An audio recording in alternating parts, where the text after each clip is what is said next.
देख रहे हैं इंडार राजकुमार के साथ। इंडार की आज की कहानी में आगे बढ़ने से पहले अगर आपने हमारा चैनल अभी तक सब्सक्राइब नहीं किया है तो कर लें और साथ ही बेल आइकन को भी जरूर दबाएं।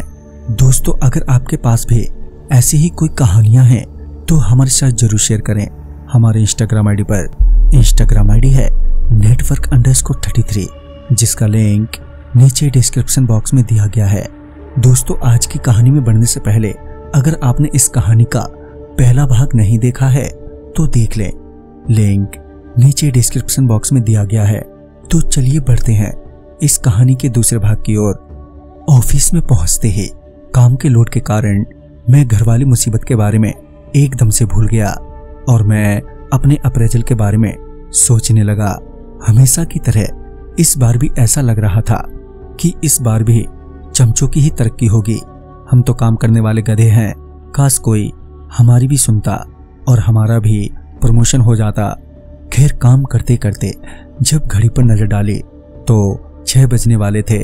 तब तक बॉस के चमचे ऑफिस से जा चुके थे और कुछ मेरी तरह मेहनती अभी भी काम में लगे हुए थे। 6 से 7 बजे अब स्टाफ में मैं ही अकेला बैठा था। ऐसा भी नहीं था कि मेरे पास काम था, ये मैं बॉस को दिखाने के लिए रुका था। दरअसल मेरे दिमाग में वही लड़की घूम रही थी जो मेरे पीछे पड़ी थी। मेरी जरा सी भी हिम्मत नहीं हो पा रही थी कि मैं अब घर जाऊं और उस लड़की का सामना करूं, क्योंकि अभी तक मुझे उसके बारे में कुछ भी नहीं पता था कि वो कौन है और सबसे जरूरी बात यह थी कि वो मुझसे क्या चाहती है। कि तभी बॉस के केबिन से मुझे आवाज आई, और प्रवेश आना जरा। मैं तुरंत ही बॉस के केबिन में गया। बॉस मुस्कुराते हुए बोले, क्या बात है, तुम गए नहीं अब तक? कुछ ज्यादा ही काम है क्या? इस पर मैं थोड़ा रुक के बोला, हाँ था सर, मगर अब काम खत्म हो गया है, मैं बस अब जाने ही वाला था।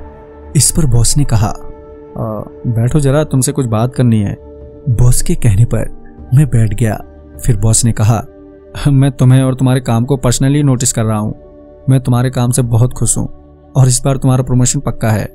ये सुनने के बाद मेरे चेहरे पर इतनी खुशी छा गई जो आज से पहले कभी नहीं छाई थी। मैं अपने बॉस को थैंक यू सर कहे जा रहा था। मैं कुछ ही देर बाद केबिन से बाहर निकला और अपनी सीट पर आकर मन ही मन सेलिब्रेट करने लगा कि तभी मेरे कान के पास कोई आकर बोला, जो तुम चाहते थे वो पूरा हो गया ना। वो आवाज सुनते ही मेरी सारी खुशियां एकदम से मर सी गईं। मैं हकलाते हुए बोला, तो तुम यहाँ? इस पर वो बोले, हाँ, मैंने तुमसे कहा तो था कि मैं हमेशा तुम्हारे साथ ही रहूंगी और मैंने तुम्हारी प्रमोशन वाली इच्छा भी पूरी कर दी है। अब तुम्हें भी मेरा एक काम करना होगा। इससे पहले मैं उसके बारे में बात करता कि वो लड़की एक बार फिर गायब हो गई। मैंने बड़े ही उदास और डरे मन से अपना बैग उठाया और ना चाहते हुए भी घर की ओर चल दिया।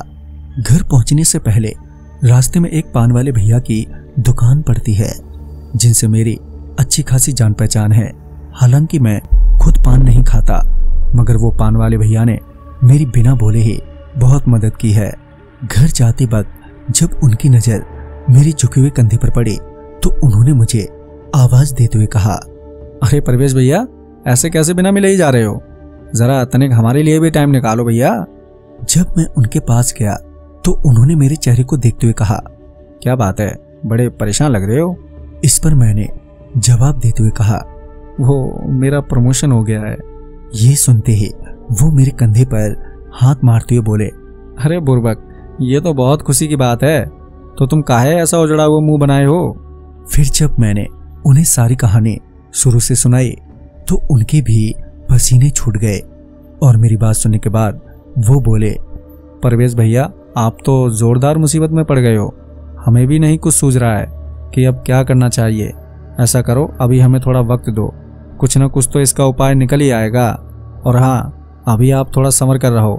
और ये कहते हुए उन्होंने मुझे घर जाने को कहा और मैं डरा और सहमा उस रात घर पहुंचा।